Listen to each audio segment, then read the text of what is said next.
Welcome, everyone, to the Joski and Goop podcast. It is me, your co host, Joski, with my co host. Goob. We are back with the first ever unscripted, no plans. There is no notebooks in front of us. We're just going to go and see what we can talk about. Obviously, we're going to talk about Michigan sports and that in general. A quick outline, maybe, of the episode. We'll probably get to Michigan's national championship because we haven't recorded since before that happened. Then we'll get to this Michigan spring game just to stay with Michigan. You can give us an update on Michigan hockey. I don't remember if did they win or not. I don't know. Shooting from the hip. Did they win or not? No. Okay, so we lost. Yeah. So we lost, but it's fine. And then we'll talk about this team, I guess, a little bit. And then the Tigers probably. But we'll start off with the Goob. You know, you're the more of our Michigan. You're our resident Michigan guy here. You can go ahead and talk about all the Michigan sports going on currently. Well, let's recap the Michigan National Championship basketball. They pulled it out. It was Hard fought. the championship game. Yeah, hard fought against UConn. UConn came to play. They had our number, and defensively, we just couldn't score the points. I mean, we were what? They were scoring 90 points, averaging 90 points a game throughout the whole tournament. And they only scored 69. So yeah, it's kind of crazy. So it's a good win. We're getting a lot of eyes on our program. There's a lot of guys wanting to come in through the portal. 100%. If we can regroup, because we're losing Yaxel, Mara. Mara. Mara's guy still has the option if he doesn't go where he wants to go in the draft, that he can come back. So So that's an interesting topic for college basketball, because there's a lot of guys. What's that? They could do from Michigan State. Fears. Yeah. He's applying for the draft, but if he doesn't go where he wants to go or doesn't get what he wants, he's going to come back. So I mean, I don't remember a time where players could, go into a draft and then say, "Nah, I'm going to back out of it and I'm just go back to college." Yeah. So I don't know if it's the NIL or what the deal is, but it's an interesting. It's good for the players, I guess. Because then they have options. It's like they're not stuck going into a rookie contract making peanuts when they can make the big bucks still playing in college. I mean, everybody has their own opinion on the NIL. Yeah. I personally like it, majority of it, just for players are staying in college to play, even though they're getting paid, which is fine. But they're staying longer, because they can make more money in college than they can on any type of rookie contract. I don't care what sport you're talking about, baseball, basketball, football, they're all staying longer in college because they have that opportunity. 100%. Yeah, I agree with that. I think NIL has been a good thing, especially after watching Johnny Manziel documentary, especially guy's the biggest star, watching those number 2 jerseys fly off the shelves. I think it has his quote. He's like, I'm watching number 2 jerseys fly off the shelves and I'm not getting a dime of that. You should not be able to make profit off of a person's likeness and a person's image, name, image, and likeness. You should not be able to make money off of that without that person getting compensated in some way too. So exactly. I'll go back to the what I grew up watching, the Fab Five. Yeah, no. I remember watching Jalen Rose in that documentary of the Fab Five talking about how they were treated like rock stars, limousines, buses, jets. When they came on the scene, Michigan basketball blew up. I think jersey sales, and don't quote me on this, but I'm just going off. I think it was before Fab Five showed up, it was $1.8 million in jersey sales a year for the University of Michigan. Sounds right. When they showed up, it went to 10.1, and they didn't get a dime of that. I mean, he would even say, he's in the interview that he says, "Man, we were treated like rock stars, but I didn't have $20 to buy a pizza." Yeah, I remember that quote. Yeah. So I mean, it just goes to show you. I mean, is it perfect? No. And does everybody agree with it? No. I mean, you get guys my age or older who are like, "Oh, I can't believe they're getting an education." It's like they're getting paid. Now they're getting paid to play. Well, they deserve it because of what they're bringing to the school and what they're bringing to the sports program. And they're providing entertainment. Why shouldn't they get a piece of that? Yeah, why it's and I get it does come to a point where it's it feels like certain colleges are buying their teams and doing all that. It's like, no, you still gotta buy the right guys. That's a Well, I critique. mean, that It's a was what yeah. people have said it about what Michigan did this year. But these They're like, guys, well, they paid, yeah. but Kansas did it, Kentucky did it. I mean, all these other teams did it. They just didn't produce. Nobody. So Also, you have to get them. You have to have the coach that can get them to play well together. None of these guys played. Most of these guys didn't play together last year. well, and I mean, And you have to figure it out. That's why you got to give Dusty May some credit here for the fact that he pulled these guys in 1 year, and the synergy that they had, and that they played because it wasn't they were no individuals. It was all about the team. The team from both. That was the whole point of it. And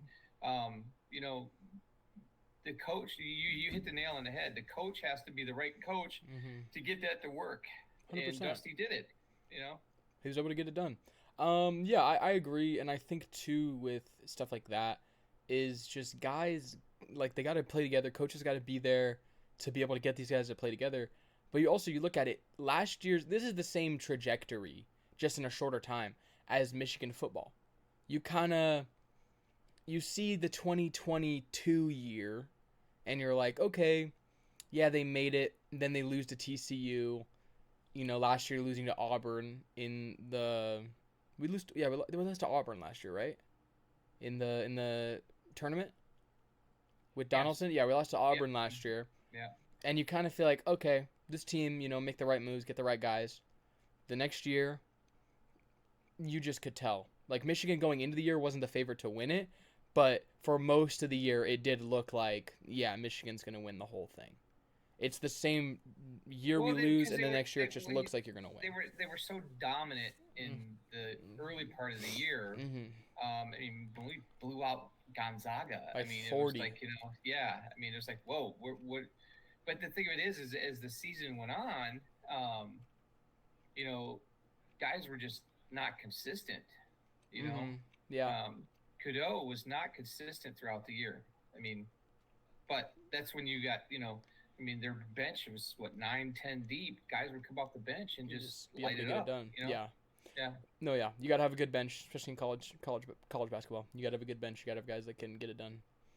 And I think we were really good. Like our starters really good, but we had guys that could come off and give you 10 to 15 a night if they really were the star there.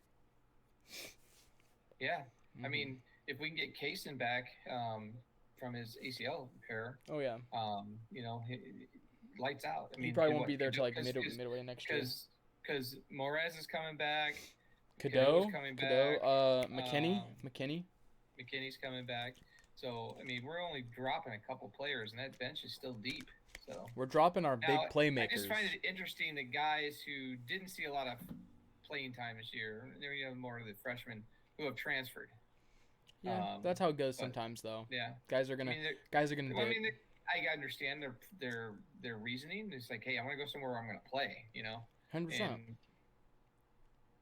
Plus, you got a natty ring. Being on the Michigan team doesn't mean you didn't play much, but you still got a ring. So so you get to go off. Why not go off and try to get playing time? You got your ring. Yeah. You did all that. Feel good for a guy like Cheddar. Stayed with it the whole time. Oh, now that guy is, in my mind, is Mr. Basketball. I mean, the ups and downs that he stuck it out. He could have left. Maybe not got a better deal or whatever. But he stuck it out, and that tells you the character of a player. Willing to stick it out. Willing to take a back seat too, because he was a big player the year before and the year after that. He came off the bench and would light it up. Yeah, 100%. I mean, but like the willingness to stay, but also to stay, like if you're the star, if he was the best player on that 8-24 team, and then the next year when we get Dusty May, he's the best player on that team, and then he's the best player this year, it's easy to stay. But when you go from starter to rotation guy to maybe 6th or 7th off the bench, you have to have a humbleness to you to be able to take a step back and be like, the team is going to be better for it, and I'm going to come off and I'm going to give them everything I got when I'm on the court. That shows great character, and if he continues basketball, whatever that guy does in life, like that is great. Like it's always good to see that in sports in a world of NIL. If he doesn't get a chance to play in the NBA, definitely see him coaching. Helping out, training, doing something like that. Yeah. Which would be good for him. So, Yeah. So let's run it back next year. Hopefully, we'll just go back to back because like it's just kind of easy. I think. I don't know. I don't know how basketball works. Yeah, I mean, hosting the banner was pretty cool. Yeah. Michigan spring game. How'd that go? Yeah, I wasn't there to watch it, but how'd that go? So, I watched most of it. Well, actually, I watched all of it. So, people are criticizing Bryce Young because he only played the first quarter. Underwood, Bryce Underwood. Bryce Young's the Panther quarterback. Bryce Underwood. Yeah. So, he went 3 for 9 passing and for 22 yards. He didn't play. I mean, people were criticizing his decisions. It's like, well, on the flip side of that is we don't want to show everything in the spring game. Yeah. I'd rather look like crap in the spring game. It made, as a fan, it raised confidence that Tommy Carr, man, that kid out of Saline, he's the real deal, man. Mm-hmm. I mean, he came in and lit it up, and even Herbstreit's kid played well. Okay. So I mean, quarterback-wise, I think we're going to be fine. I mean, I think every position we're going to be fine. I mean, we've got defense was stellar. I mean, the blue defense, man, had some like 4th and goal stops. I mean, it was pretty cool. Mm-hmm. So I think defensively, and it's only spring ball, so we'll see. Season's is ways away. Yeah, long time till the season starts. Yeah, I'm just glad nobody got hurt. It was the biggest thing, So, but always the worry. I think it's always the worry. Whittingham's got things on the right track. It's good. As a fan, I just feel comfortable that we've got a coach that is in 100%. Isn't in legal trouble. Yeah, in legal trouble. Or cheating scandals and all that. And that, I mean, it's just like, clean program, clean background. So it's good to have the reset because when you have Jim Harbaugh, and you have all the baggage that comes with that, the cheating scandals and all that. Then he's gonna leave for the NFL. You get a guy. You get homegrown Sharon Moore. Looks really good first year. Like not good first year. You know what I mean? Like we had the year we didn't have a quarterback, and we had all respect. Hey, all respect to our quarterback. All respect to Davis Warren. Davis Warren, is that his name? Yeah. Won us the game that year at Ohio State. All respect to Davis Warren. I mean, we didn't have like a top tier quarterback that year, and you're thinking, okay, we have a new guy in. Moore can get it done. He beats Ohio State. He can get it done. Then you get the next year, you have the bad year, demolished by Ohio State, and then all this stuff comes out after. Then there's just so much stains on the program, and you're like, unless we get a coach that just can kind of shift that and keep guys in and keep guys invested, it's kind of looking like Michigan football is on the slow and steady decline. We were on the ropes. And then hopefully, obviously we haven't even had year 1 happen yet. I'm hoping that we can just have a solid year. I don't want to be top 25. I don't care about winning maybe win a bowl game as a goal, but just have a solid year, 8 to 9 wins, have a solid first year. I'm not shooting for the stars here, because then even 10 wins in the Big Ten can get you into the playoff potentially. Right. Yeah. So maybe you get an unexpected 8, 9, 10 seed where you maybe shouldn't have gotten that. Well, since we're talking Big Ten football, it's going to be interesting how Indiana comes back. They'll be just fine. I know, but I'm just saying, can they repeat? I mean, the thing of it is like, I know that everybody loses players and whatnot. Coach Signetti, let's see what he can do. I mean, they went out in the portal and they did good. They did good for themselves. Yeah. They went and got a quarterback that they like. Can they follow what they did last year? Personally, when you win the championship, that's always the question. Is like, can you do it again? Personally, I think, in my opinion, more than likely not. I don't think they're even the favorite going into next year. The favorite's always going to be a team like Ohio State, Michigan, or not Michigan, Ohio State, Texas, Georgia. Those names get tossed around a lot. Alabama even. Those names get tossed around a lot. I think, once again, I think it won't be one of those. I'm thinking in my head, with NIL, it once again could be a team we're not expecting. I don't know who. I couldn't tell you who. Well, I tell you who's going to be a surprise coming out of the Big Ten? Michigan State. No. Pat Fitzgerald. Yeah, Um, I could you get know, them I think boys he's. I going. think he's. I haven't followed them a lot, but I think they've done pretty well with the portal. Um, he's going to turn that program around. And they're going to. I think they're going to. I think they. My prediction is that they'll make a bowl game this year. And that'd be great for them. We're still gonna beat them though. Yeah, I think it'll be a surprise team. I think it'd be a team like Indiana last year started in like the top Oh, 25. did you hear the news about Notre Dame? What happened? No. The football program is joining the ACC, so they're not going to be independent anymore. They Are are you coming out, serious? and it's what I've seen on two different reports. So I'm pretty Mm, sure. It potentially. sounds like because it's weird because on all their other sports programs, Mm-hmm. they're in the ACC. Basketball, everybody, Yeah. other others, but football they stayed independent. But it sounds like they're going to go to a league just because they feel like they got shafted by not getting in the playoff, and that's what happens when you're not At the end of the part of the day, power. I Yeah. think I don't remember if this actually like how true this is, if that happened or not. I think not Notre Dame, Auburn in basketball did a really interesting thing this year. Auburn was one of the first teams out, and people thought they should have been in over. Was it Miami of Ohio, the team that went like undefeated up Yeah. in? Yep. They Yeah. thought they should have been in over them, but Auburn was like the first team out. I think they played in a tough SEC. They had an above average schedule. They beat some good teams. You know what they did? They went and won the NIT. They're like, oh, you're not gonna. Okay, we're gonna go win another tournament. I think they won. I believe. I'm not sure. Looking. I believe they won the NIT. And instead of pouting and being like, oh, woe is me, we didn't win, we didn't make it into the thing. We're just gonna go win the other thing we can. Instead of like Notre Dame did. You know what NIT stands for, right? National Invitational Tournament.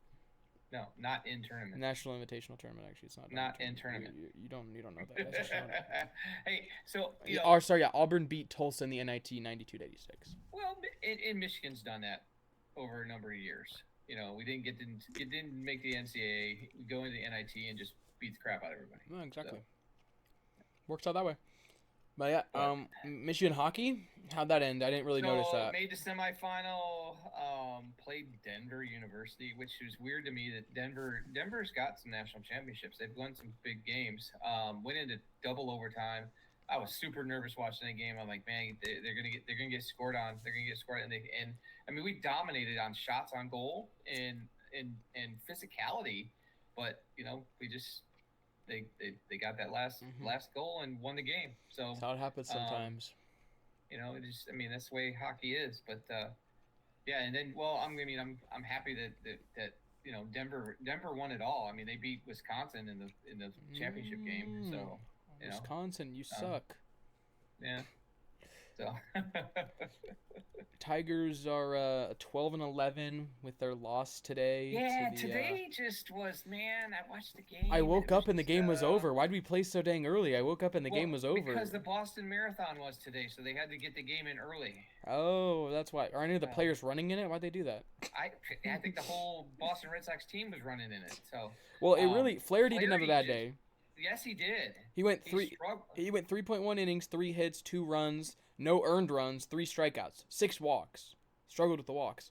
Then Tyler Holton came in and gave up 4 hits, 3 earned runs, and a strikeout. Was the 7th inning, our defense just collapsed.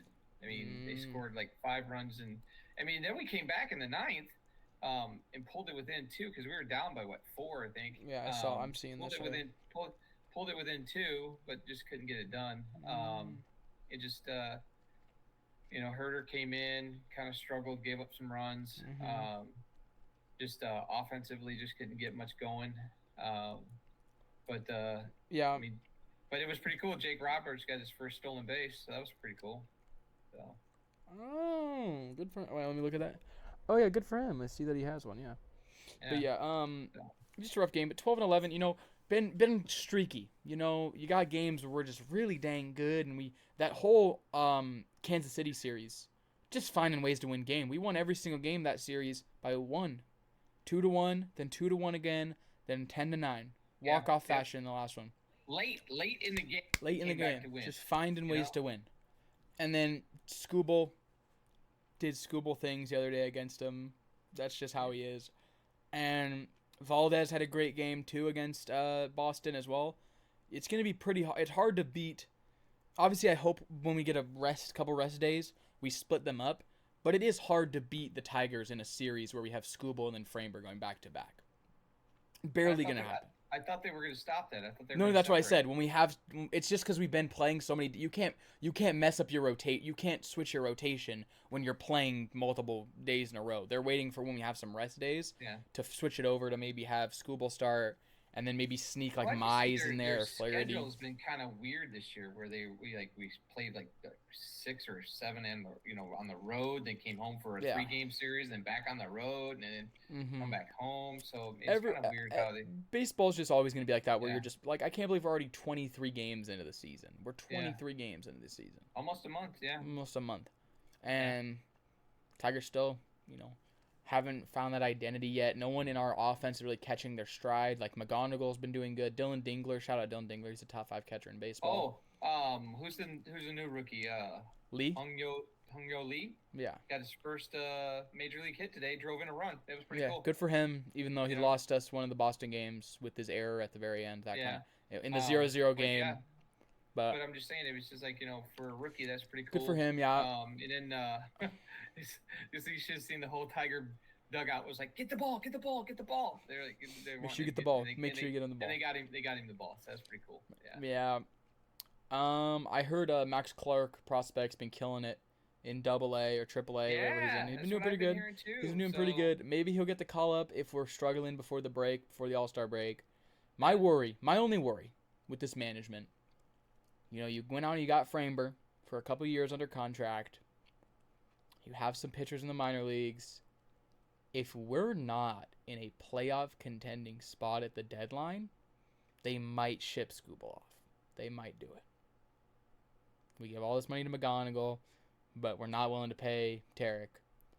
I've said this. If we're not first or second or even like in the playoff contention at the deadline, Skubal's gone. They're trading him away, and they're going to get a haul. If a team's willing to pay for him, if a team needs pitching and is willing to pay the hefty price that we're probably going to ask for him, he might be done. He might not be a Tiger by the end of the year. Yeah, that's possible. He's in the last year. He's in arbitration, so last year of his deal. Yeah. And then we got to pay him. I think we should pay him this offseason. Like, I don't understand the whole talks of paying him or not paying him. Dude, there's no salary cap. Spend as much money as you want. I feel like that's not an issue. Well, so that's why I go back to, when Mr. Ilitch, Mike Ilitch, who, had the Red Wings and the Tigers back in the 90s and 2000s, we were winning because he paid players. Now his kids are running the show, and it's all, penny pinching. It's like, not okay. If you want to win a championship, you got to pay people. It's the way it is. What are they going to ruin Little Caesars next? Like, oh, I don't know. I think they did that 20 years ago. No, they didn't. So. Hey, shout out Little Caesars. Little Caesars still slaps. Shout out Little Caesars. Hey, I worked at Little Caesars in high school, so I know. When they first opened? Exactly. When pizza was being invented, maybe. So we'll talk about. This is backwards on his screen. That's why he looks at it funny when I write it. I'm getting pretty good at writing letters that look good forwards. They are backwards. Pistons in 5. Yes, we did lose game 1. Cade Cunningham dropped 39 points, 16 of which were in the fourth quarter. I think Goob is frozen over here. I think Goob might be frozen, so I'm going to keep talking and talking. I think Goob might be frozen over here. Yep, might be over. Yep, Goob's frozen. All right, Goob. All right, Goob, are you back? I look like I'm back. All right, Goob is back. Technical difficulties again. Hey, don't care. I think we got gremlins. Probably. Like I was saying, Pistons in 5. Because sometimes teams like the Pistons, who are a physical brand of basketball, think they're more physical than the other team. And last night, they weren't. They were not the more physical team. Not in the slightest. But this Orlando team, not offensively efficient, had some shots go down yesterday that are not going to go down again. They had some very... I'm coming to tell you, Wagner, all he had to do was toss that ball up and it was going in. I mean, there's nothing... And defensively, there's nothing you can do on that. Mm-hmm. But, I mean, I think Orlando came to play for the fact that they closed down the paint. I mean, that's where the Pistons' bread and butter all season has been in the paint, Jalen not Duren. the 3 points. Yep. And when Cade is the only offense that you have and everybody else is struggling, that shows you proof last night. I mean, Pistons had no lead in that game. Orlando led the whole time. I mean, the only tie we had was 65-65. Yeah. But Orlando led the whole game. I mean, it was like, I think Orlando was up in double digits and we still, got it within single digits. We didn't have a single lead. We just couldn't get over the hump. At one point we had it at 65-65. Yeah, that's what I said. And then Kid Cunningham, 39 points. Good job. Tobias Harris, 17. Not a single person besides that had over 10 points. Yeah, no. I mean, if that's your game plan, I mean, if that's what you're producing, this is going to be over. I mean, it's not even like guys like Jalen Duren. Jalen Duren wasn't missing shots. He went 3 for 4. He didn't take any shots. He had 1 offensive rebound all day. He had 7 rebounds. He had 1 on the offensive glass. That's our bread and butter. Get offensive boards, get second chance points. We didn't do that. You let Orlando walk into Detroit, walk into Little Caesars Arena, and be the more physical team. You let the Orlando Magic be the more physical team yesterday. So could you blame it on the time off? No, it's not time. I don't think it's time off. They went into that game thinking they were going to beat the crap out of them. They went into that game thinking, honestly, it's just the Magic. I agree with you. I think they thought they were going to come in and just smack Orlando because they're the 8th seed and just smack them around. Because that's what you should be doing, but no. If you watched all or talked, listened to all the sportscasters today talking about, this is what they expected out of the Pistons. And it was like, well, what's the point of being the number 1 seed if you're not dominant? I think the Pistons can still win this series in 5 games. I think they could rattle off 4 straight and get the gentleman's sweep. I think we still could. It's just going to come down to, can we have a secondary scorer? And is that secondary scorer going to be Duren? Is it going to be Tobias Harris dropping 20 points? Is it going to be Dennis Jenkins catching fire, Duncan Robinson, Kevin Huerter, our shot makers? It's funny how you can contrast Dennis Jenkins when Cade was off and he had to step up. And he did it, and he did a great job. He did a great job. But now that Cade's back, 1 for 7 last night, 14%. I don't think when they're on the floor together, I just don't see the comfortness in him playing on trying to make drives and score and things like that. Because there's times last night he would drive and not take the shot because it's kind of Orlando collapsed the and he didn't pass it out. He wouldn't pass it out. No. And I think, in my opinion, it's a rare archetype. There's a lot of players who are in the league that are only good at being the first option. Or are only good at being the second option. You ask them to be a first option, they collapse. I've never seen another player like that who's the opposite. You ask him to be a first option, he can do it. He can give you a good amount of points. And then you ask him, hey, do you want to be a second option? He's like, I don't know how to do that. I can't really do it right now. 1 for 7. Yeah. So I'm optimistic. We'll bounce back. We'll be fine. Wednesday will tell us a lot. If we can win Wednesday by a good chunk, though. It's like we play on Sunday and then we don't play again. We're still in Detroit and we don't play another game for 4 days. I thought we were going to play on Tuesday, but I don't know. The schedule's weird. But it's got to be all about television. But I mean, it's just probably. Now we're going to take 4 days off. I mean, come on, that's just. I don't mind. Basketball. I don't mind, but I think we can still win it in 5. Okay, here's my thing. If we can turn around, dominate Orlando, and win this series in 5 games, we got a shot against Cleveland in the next round. Because Cleveland is currently beating the crap out of the Raptors right now. They're gonna beat the Raptors, and honestly, they might beat them in. They might beat them in 4. Playoff experience. There's a chance they could sweep them. Playoff experience. They got to go back to Toronto and play. So that's a different. I mean, you can't discredit teams when they're on their home court. Fine, 5-6 games maybe. But if Pistons can't wrap this series up quickly, I don't see them getting out of the second round. If we can't wrap this series up... I said that yesterday. I mean, yesterday's game, just as a Pistons fan, just was like, whoa, that's a wake-up call. What is going on? I mean, you guys are pretty well dominant. And during the series, or during the season, they would pull out wins, in the last couple of minutes. They would score. I mean, there was a brief period yesterday where they scored like 3 or 4 3-pointers and got us back within 4 or 5. Mm-hmm. And you're like, okay, well, here we come. We're gonna turn this around. And then all of a sudden we give up another 6. It's like, Yeah, then it's like, okay, it's done. I mean, the second quarter, I think there was streaks like, it was like 12-4, and then Pistons, and then Orlando went on a 12-5 run. I mean, it was just weird, because basketball's streaky like that. That's how it is, yeah. Yeah. I think personally it's the Detroit cycle. You've seen it over the major 3 sports over the last 3 years. You even saw it with Red Wings hockey this year. Start off really good. Yeah. And then get to the trade deadline. Because you started off really good, you're afraid to make a big splash. The Lions have done it. They didn't make any moves at last year's deadline. They didn't make any moves the year before. The Pistons didn't make any moves at the deadline besides Herter.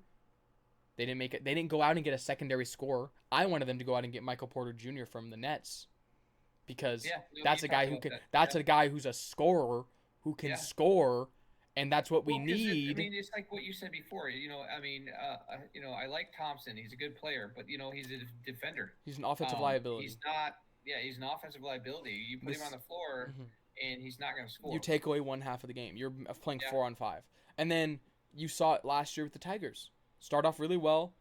We should have won a division, and we blew it in the but because you didn't because we didn't go out and get a bat. We didn't go out and get offense. I wanted to go out and get Brent Rooker from the A's. I said that this year about the Tigers. I said that's my number one concern is producing runs. I mean, it's like one game they can, the next game they can't. They're so inconsistent. But I'm just saying, all 3 sports. I mean, talking about being dominant during the regular season, and then towards the end, just crap the bed. I mean, so we'll see. If all my teams are just going to be regular season merchants the rest of my life, I'm not going to like sports anymore, because regular season is going to stop mattering. I'm going to stop caring about the regular season. Like, this might be how Cleveland fans have felt since LeBron left. They're really good in the regular season, and then you just kind of choke it away in the playoffs. Like, yeah. I don't know. Who's on the NBA schedule tonight? So it was Cleveland, Toronto. Cleveland's currently beating the crap out of Toronto. New York is beating the Hawks right now. Okay. Let's talk about the Hawks for a second. That's a team during the regular season when they had Trae Young kind of struggled. And then they get rid of Trae Young and they start doing really good. They got rid of Trae Young, got a couple other players, and man, they just like that whole mantra of their team turned it around and made the playoffs. So I mean, it's like you said, if you're gonna make a push, get some quality players in there and start working at it. So yeah, 100%. I think that's really what it comes down to. That's really what it does come down to at the end of the day. But I just think this is hopeful. Maybe by the next episode, this will turn into a 6 if we lose another game, or if we lose a game after that, it'll have to turn into a 7. Who's the West game this week tonight? Nuggets, Wolves. Ooh, always a good game.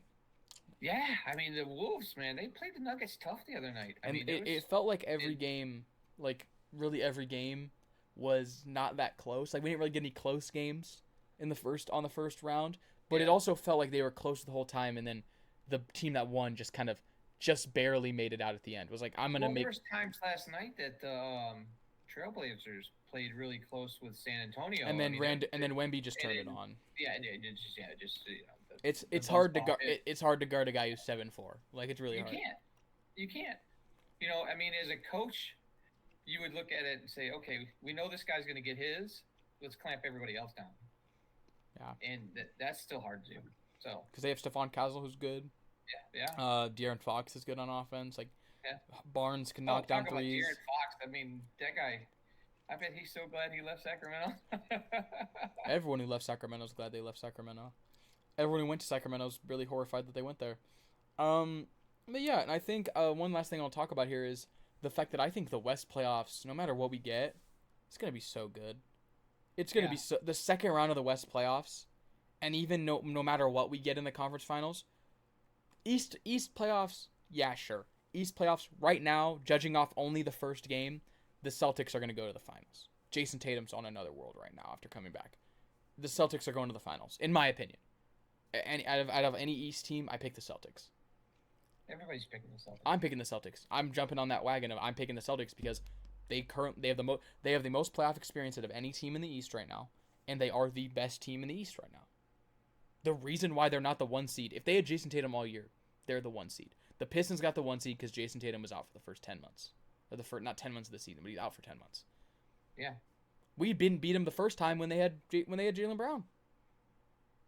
So I'm saying, if we gotta play the Celtics, and this is what I'll say, if we get past Orlando, we squeak by Cleveland, who kind of had our number in the regular season a little bit.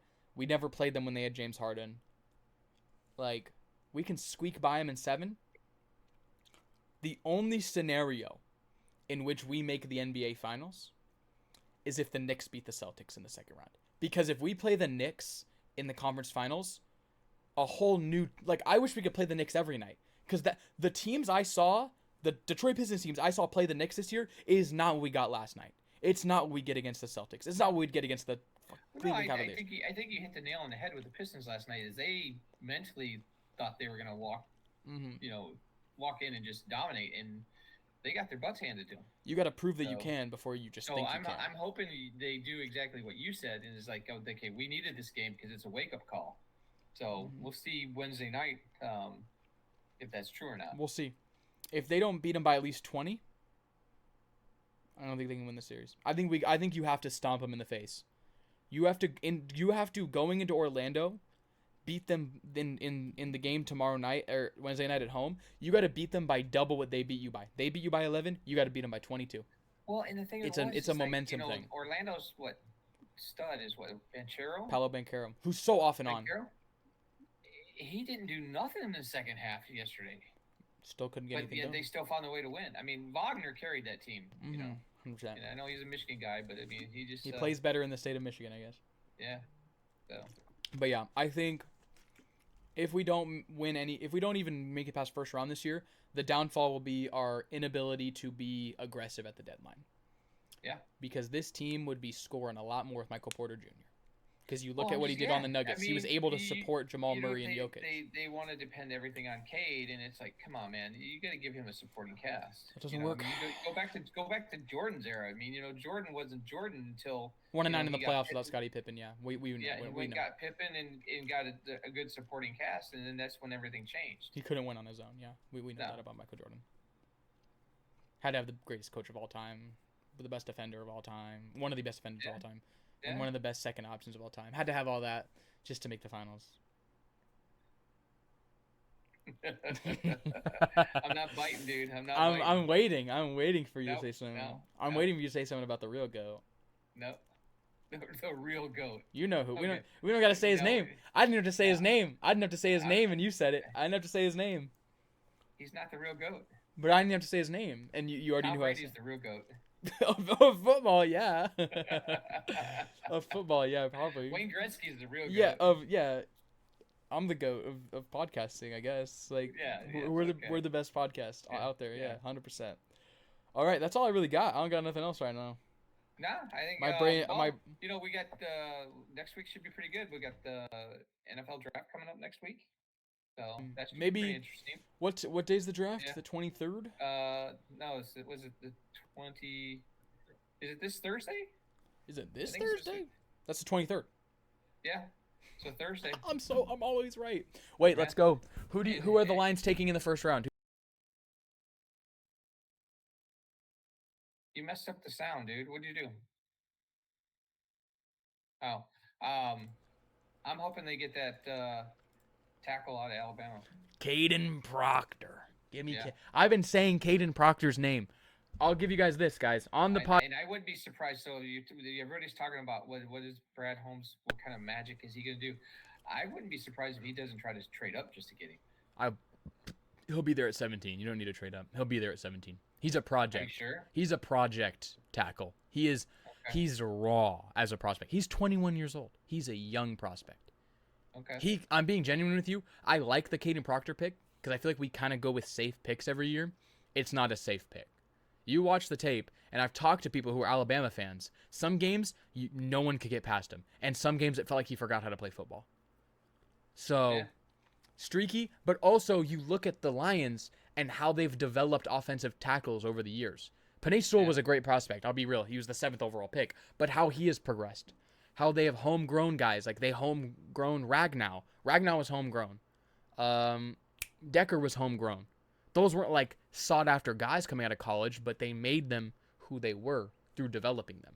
Right. So the Lions, if anything, I remember when I was younger, I would get mad because I feel like we wouldn't make the exciting pick every year. I'd be like, oh, another lineman? We drafted another lineman this year? Then we ended up having in 2023 and 2024 two of the best O-lines we've had of all time. Yeah. I'm just saying this. I was one of the first people. I said it on the podcast, and I said it to him, Goob, privately. I was one of the first people on Cade Mays. He'll tell you this. I was one of the first people on Caden Proctor. So don't be surprised when it happens. Yeah. I was one of the first people on Cade Mays when we got him. So now I think I'll be. You say we don't have a second round pick. We gave that up. No, we don't have a third. I don't think we have a third round pick. We Third gave round up two. I think we gave up our third round pick last year and our third round pick this year to move up to get Tesla, which is like, it's gonna work out, but also like, I'd rather have a third round pick in this draft. This is a very deep draft defensively. I'd rather have a third round pick than a wide receiver 3. I like Tesla. Good story, but also at the end of the day, you probably could have. I don't think anyone was gonna move up to get him. I think we could have gotten him at the pick we had. Yeah, could have. Yeah. Could have, would have, should have. I mean, that's the whole gamble of the draft. Is like you gotta strategically put yourself in places. So. True. All right. Thank you guys so much. Come back to the everybody. podcast when Caden Proctor is our first round pick. And when we draft in the second round, when we draft an edge. I'm not saying who. Maybe that edge out of Auburn. Maybe the second edge out of Miami. The one that's not Reuben Bain Jr., the one with the longer arms. Either one of those two. And then let me call my fourth round shot. We're going corner. We're going corner in the fourth round. Go corner in the fourth round. But we signed a bunch of corners. Why would we go safety? Because go corner in the fourth round that you can move to safety. I would go corner in the fourth round, safety in the fifth round. If we have a sixth round pick, I don't know all our picks. Sixth round pick, maybe another O-lineman, like an interior guy, and then seventh round, probably like a wide receiver. Like they do it every year. I think you don't need any more skilled players. You're set there. Tell Brad Holmes that. Tell Brad Holmes that because he insists on drafting them. He insists on signing Greg Dortch. Like let's build some depth at other key positions. Yeah. All right, that's all we got for you guys today. Thank you guys so much for tuning in. We'll see you guys next week. Thank you, and go blue. Go blue. Peace out, y'all. Right. Bye. See you guys. Bye.